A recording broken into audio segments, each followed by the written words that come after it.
Eu acho que assim, desde que o arcabouço fiscal foi aprovado, em agosto de 2024, agosto de 23, para ser aplicado em 24. Isso criou um garrote sobre a possibilidade de investimento e ampliação do Estado brasileiro. Porque agora o arcabouço fiscal submete esse controle dos gastos a uma meta de superávit. Mas, de qualquer maneira, pelo menos do ponto de vista da esquerda, vou supor, é melhor do que o teto de gastos. É uma readaptação do teto de gastos. É mais ou menos a mesma coisa? Assim, ou tem o mesmo efeito? Eu acho que é forte falar que é mais ou menos a mesma coisa, Tá. mas eu acho que ele tem um efeito parecido, que é o de tentar atrelar os gastos ou a possibilidade de gastos de orçamento a uma lógica de acumulação do Estado. Uhum. Então, tipo, se o Estado não tem Não dinheiro de arrecada. sobra, não arrecada, então o Estado não pode investir. E aí é meio que a metáfora, né? De tipo, igual você na sua casa, né? Se você ganha R$100 e gasta 110, e não é assim que funciona. O Estado emite a própria moeda, ele pode emitir título da dívida pública, ele tem vários mecanismos de autofinanciamento. Uhum. Só que essa lógica do teto de gastos foi a lógica que prevaleceu no Temer, que continua, né, nesse mesmo movimento. Isso, de retirada dos recursos do serviço público, retirada da participação do Estado em várias áreas, para poder dedicar as despesas obrigatórias e as discricionárias, as obrigatórias, aliás, para um determinado lugar, que é o gasto com a dívida pública, que é o que absorve hoje quase metade dos gastos obrigatórios do Estado brasileiro. E aí uma outra grande parte está ali definida pela Constituição para onde tem que ir também. Exatamente, não é? Sim. Tem uma parte acho que é o artigo 185 ou 189 da Constituição, que estabelece que para a saúde deverá ser gasto um determinado montante mínimo constitucional. Uhum. É o que a gente chama de piso constitucional. Então a saúde e a educação são duas áreas que têm essa meta mínima. E aí né? tem a Previdência. Isso, tem. Só que é principalmente a questão da saúde e da educação que vai ser atacada no próximo período, como já está sendo atacado. Para poder dar uma explicação para a audiência entender o que exatamente é essa diferença do teto de gastos para o arcabouço, em 2016, o governo Michel Temer aprova a PEC 95, carinhosamente conhecida como PEC da morte, né? Tranquilo. Carinhosamente. Não, nomenclatura para poder deixar, né, você dormindo gostosinho à noite. E a PEC do teto, ela congelava os gastos públicos por até 20 anos. Então foi uma medida que inseriu, que aprofundou o lugar do Brasil nessa lógica de, o Estado brasileiro não pode gastar mais do que arrecada, então a gente vai cortar investimento.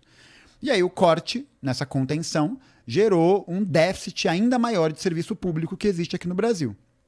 Aí passou ali o governo Temer, governo Bolsonaro, a política do teto de gastos continua. E aí, em 2023, entra o governo Lula 3, depois de uma vitória apertadíssima no segundo turno, e que teria a possibilidade de mudar a regra do teto de gastos. O Brasil tem uma lei chamada Lei de Responsabilidade Fiscal. É um negócio que foi aprovado ali nos anos 90 e que rege a maneira de como o Estado brasileiro organiza e gasta os seus recursos. Então, a PEC 95 era uma forma, e aí o governo, o executivo, elaborou um outro projeto. Esse novo projeto era o chamado Novo Arcabouço Fiscal. Esse novo arcabouço fiscal, importante dizer, ele não é uma proposta do Legislativo. Ele não veio do Congresso. Ele não é uma iniciativa do Congresso. Ele é uma iniciativa do Poder Executivo, do Ministério da Fazenda. E aí, o novo arcabouço ele foi colocado e ele foi aprovado em agosto de 2023, depois de passar por umas sabatinas na Câmara e no Senado. O pai dele é o Haddad. Sim, exatamente. Tá. Sim. O príncipe neoliberal do PT. Perfeito. Caralho! Não, a gente pode falar isso de novo também. Mas o que acontece então é que o novo Essa eu arcabouço... nunca tinha escutado, mas vai Não. lá. Ai. Mas o novo arcabouço fiscal, ele muda um pouco algumas regras. Então, o que ele faz? Antes, a PEC do teto, ela congelava os gastos. Então, parava naquele limiar. Agora, os investimentos públicos ficam condicionados à possibilidade do Estado bater as metas de superávit. Então, se o Estado brasileiro bate uma meta de superávit, ou seja, ele bate uma meta de acumulação de recursos ao final de um ano de orçamento, significa que o Estado brasileiro, isso está no arcabouço fiscal, ele vai poder investir até 70% do valor que foi arrecadado. Então, a gente já está falando de... sei lá, se no ano de 2025 a meta era 100 bilhões e você juntou 100 bilhões, você vai poder gastar 70 bilhões, certo? Só que aí tem um outro dispositivo no novo arcabouço fiscal que já mostra assim, né? Você já sai com 30 bilhões a menos de saída. Já tem isso. E o serviço público, o custeio dele, ele não diminui ao longo do tempo. Ao contrário, ele aumenta. Porque mais pessoas nascem, porque mais pessoas estão habitando o Estado brasileiro, porque tem mais recursos necessários, etc. Se o Estado brasileiro não bate essa meta de superávit, isso já derruba esse limite de gastos para 50% do que foi arrecadado. Então você consegue imaginar você investir num serviço público com 50% daquilo que você está previsto para acumular? A lógica é de que uma hora esse sistema não vai aguentar. E aí tem um outro dispositivo que coloca o seguinte, bom, se alguma área quiser fazer um investimento acima desse número, né, acima desse índice, isso só pode ser feito até 2,5% acima do teto da inflação. Então, se a inflação der 4% num ano, você pode investir em uma determinada área em 6,5% e acabou. Não pode mais que isso, porque senão você quebra a lei de responsabilidade fiscal. Só que qual que é o problema? A lógica do novo arcabouço fiscal, ela é uma lógica que só pode existir se o Estado tiver recurso superavitário, certo? Uhum. Então o Estado tem que tirar esse recurso de algum lugar para poder caber nessa lógica e o presidente da República não ser penalizado pela lei de responsabilidade fiscal, como a Dilma, né, ilegalmente foi em 2016. Então o que acontece? Nessa lógica você tem um furo. Por quê? Porque você arrecadar esse montante de dinheiro que você precisa para entrar nessa lógica não pode ser feito via arrecadação, mas vai ser feito via corte de despesa. Porque na arrecadação, você precisa movimentar para ir para algum lugar, né? Então agora a gente está vendo esse movimento do governo federal em tentar taxar o IOF, e que foi negado pelo Congresso, como um mecanismo para poder gerar essa arrecadação. Massa. Aí você teve outras coisas, né? Como a taxação das bets, por exemplo, né? Do aumento de 12% para 18%. A taxação dos fundos dos super ricos. Você tem algumas medidas que vieram nesse caminho. Só que quando você pega para analisar os números dessas medidas, sobre quanto elas podem arrecadar para poder gerar esse superávit, você dá risada. Porque esses números são muito pequenos. São muito pequenos. Então, nos fundos de super ricos, por exemplo, a galera que tinha esse dinheiro nesses fundos de offshore, nos paraísos fiscais e tal, migrou o dinheiro para outro lugar. Simples assim. A própria proposta do IOF, quando ela saiu, ela visava taxar mais operações ligadas a pequenos fluxos de capital e não a grandes capitalistas e grandes investidores. Assim, mas toda vez que a gente tenta taxar os super ricos, a primeira coisa que eles fazem eles têm todos os recursos possíveis para pegar e gerenciar isso daí, da mesma forma que os caras tentaram taxar as offshores, os caras reorganiza isso e eles têm todos os recursos para fazer isso. Isso. Então, você tem esse problema político, né, de que você não consegue articular esse método de arrecadação como um meio de financiar a lógica do arcabouço fiscal. Então, para onde que se vai o dinheiro? Se você não tem a possibilidade de arrecadar mais, né, e aí é claro, o governo tenta passar uma medida como a taxação do IOF, por exemplo. Aí o Congresso chia, né? E é claro que o Congresso vai chiar porque eles também vão ser prejudicados economicamente por isso. Qual que é a força popular que o governo conseguiu desenvolver nesses últimos anos que pudesse dar pressão nas ruas para poder fazer com que essa medida fosse aprovada? Não. Nenhuma. Acho que aquele papo que eu falei antes, né, da hegemonia, do pensamento, se apresenta aí, né? As soluções são esperadas dentro do campo da Câmara, do Senado, e vamos ver o que dá, né? Vamos ver o que dá.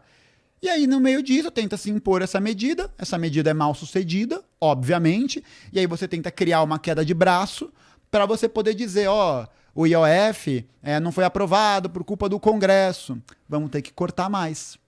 E você pode pegar recorte... É assim, gente, Igor, eu cheguei num ponto que eu cansei do negacionismo, tanto da direita quanto esse negacionismo de esquerda, que fala, não, veja bem, o Fernando Haddad está salvando a economia brasileira. É só você fazer uma breve análise, né, de qual que é a preocupação e o compromisso de classe que o Fernando Haddad tem, e você vê com quem ele tem saído para jantar nos últimos tempos. Se ele tem ido para um sindicato, para uma associação de moradores, se ele tem ido falar com o movimento por atingido por barragens, se ele tem ido falar com lideranças do MST, do MTST, ele está jantando com quem? Com essas pessoas ou ele está jantando com os donos do BTG Pactual? É isso, entendeu? Então, aí você tem essa lógica em que você vende essa ideia de que o Brasil está melhorando, de que a situação está se estabilizando e de que, para aprovar e garantir a governabilidade, mais cortes deverão ser feitos. Você pega várias manchetes, vários recortes de jornal que vão mostrar. Outro dia mesmo, teve um corte de mais de 10 bilhões de reais na educação e silêncio sepulcral. Ninguém falando nada. Se fosse no governo do Temer ou do Bolsonaro, a galera estaria mobilizando para poder fazer isso. Mas por que não está fazendo isso? Pro Bolsonaro não voltar? Essa é a lógica. E aí você vê o tamanho do tiro no pé, né? Porque se você tá implementando isso, né? Você tá fazendo... E assim, Igor, não é corte nos gastos dos bilionários, né? Não é taxação dos bilionários. A gente está falando de portarias, de decretos da Presidência da República que estão cortando o benefício de prestação continuada, cara. Bagulho que é pago a idoso que não pode trabalhar, pessoas com deficiência que não tem como arrumar emprego. Estão falando de ampliar os mecanismos de fiscalização. Pô, você não lembra que há 10, 11 anos atrás, quem falava que o problema não era o Bolsa Família, mas as fraudes do Bolsa Família era o PSDB? Uhum. Não era o Aécio Neves que falava isso. E esse virou o discurso dominante. Virou o discurso que tá falando, não, é aqui que a gente vai cortar gasto. E aí você não vê uma movimentação, né, em poder de massa, de mobilização, para poder virar esse jogo. O que você vê? Você vê a justificativa de que se isso não for aprovado, Bolsonaro volta. Ou você ainda vai criar uma substância, você vai criar ali uma cama de segurança que vai falar assim, não, veja bem, o ministro Fernando Haddad, o presidente do BC Gabriel Galípolo, são quadros técnicos. Eles sabem o que eles estão fazendo, né? Eles sabem falar, eles sabem gesticular, eles não são igual ao Bolsonaro que derruba a farofa no colo, né? Eles são homens civilizados. Então isso passa uma imagem de que essas pessoas teriam algum tipo de propensão automática a fazer aquilo que é bom pro povo. E a gente não tá vendo isso, cara. E isso tá me deixando puto, porque você vê que não tem movimento para esse lugar, não tem, e aí quando você critica, você é taxado de antipetista, você é taxado de quinta coluna, você é taxado de um monte de coisa. E é um negócio assim, eu vou manter a minha coerência particular, meu partido vai manter essa coerência particular, porque se houve a crítica para a questão do Michel Temer, se houve a crítica para o governo do Bolsonaro, a gente vai continuar fazendo a crítica para a lógica do governo neoliberal que está governando o Brasil. E aí o que você vê? Mais orçamento obrigatório da República dedicado para pagamento do título da dívida pública. Porra, a galera não lembra que ficou 2 anos falando do Roberto Campos Neto? Uhum. Roberto Campos Neto é o demônio na terra, né? É o Satã. Ele tá aumentando a taxa de juros. Roberto Campos Neto é um homem mau, né? Aí entra o Gabriel Galípolo, indicado do Ministério da Fazenda, pá, e continua a mesma coisa. Continua subindo a taxa de juros sob o argumento de que a economia está acelerada, de que a inflação está acelerada, de que a gente precisa conter esse ímpeto. Então você está usando de um mecanismo que está ampliando o endividamento das famílias trabalhadoras, você está usando de um mecanismo que não tem compensação na outra ponta, você não está criando uma política pública de assistência social robusta. O que você está fazendo?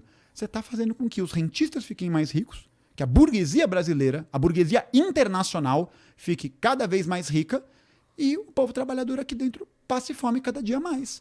Você olha o volume de investimentos que é direcionado, por exemplo, sei lá, para obras de infraestrutura, por exemplo. Cara, estão privatizando tudo com dinheiro do BNDES. Tudo está sendo concedido. O governo Lula é o governo que se vangloria de ser o governo que mais faz PPP no mundo, que mais faz parceria público-privada. E assim, na parceria público-privada, o Estado ele é onerado para que aquele serviço privado funcione para aquela empresa. O Instituto Nacional do Câncer vendido a preço de banana. A privatização da Eletrobras não foi revertida. Angra 3, os trabalhadores da termonuclear estão correndo risco de vida porque não têm condições para trabalhar. Essa última semana houve um corte de 25% no orçamento das agências reguladoras brasileiras. A gente está falando de greves de funcionários do INSS, do IBAMA, das universidades federais. E qual que é a resposta que essa galera está tendo por parte dos setores governistas? A resposta que você está tendo é de que não é o que tem que ser feito, porque senão o Bolsonaro volta. E aí que entra o segredo do jogo, né? Porque nessas fissuras e nesses flancos, né? Nessas aberturas que essa esquerda deixa aberta, a extrema-direita consegue surfar. A extrema-direita consegue, de maneira muito oportunista e muito demagógica, de maneira mentirosa, canalha, safada, parecer que é uma alternativa. Parecer que está defendendo os pobres e os trabalhadores. Veja aí, por exemplo, né, o vídeo da crise do Pix, lá do Nicolas Ferreira. Aquilo ali, para mim, é uma peça de publicidade que deixa em evidência o tamanho desse problema. Por quê? Porque, é claro, o Nicolas Ferreira não é flor que se cheire. Ele não é um aliado da classe trabalhadora e é isso, né? É só a gente ver como ele se posiciona com relação à escala 6x1, por exemplo. Né? Que há um debate e tal, beleza, né? Acho que isso já diz bastante coisa. Só que você vai ver aquela peça e você percebe que aquele movimento que ele faz para poder atacar o governo é baseado num flanco que o governo deixou aberto.